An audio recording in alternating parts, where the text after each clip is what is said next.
Hello everyone, so in this video I'll be explaining how you can add Databricks connections into your Spark Flows file console. So let's go to the administration sections. Over here we can see global connections. Let's click on it. Now we can add a connection. You have two options, either you can add connections for everyone or for a specific group. For this example, let's add the connection for everyone. This is going to be compute connection, and then we are going to select the Databricks. Now we can give a connection name, test connection. So token is going to be accessed from your Databricks account. So let's go to the Databricks account. Click on the manage account or user settings.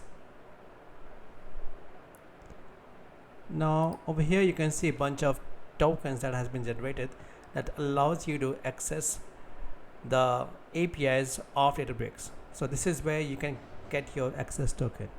So that's what is required over here.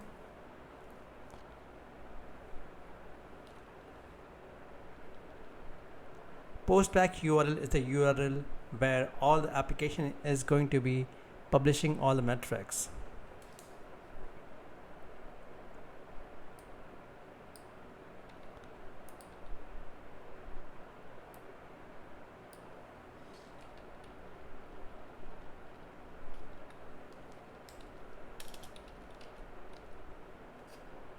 We'll be adding some title.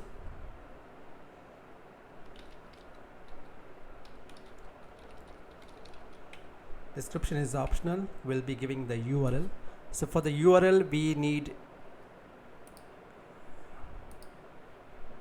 the JDBC URL. So we will be going to the compute section,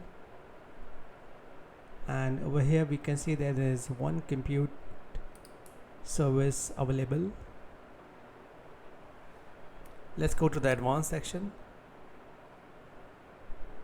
and click on JDBC URL, and this is the URL that would be required to be entered in the URL section.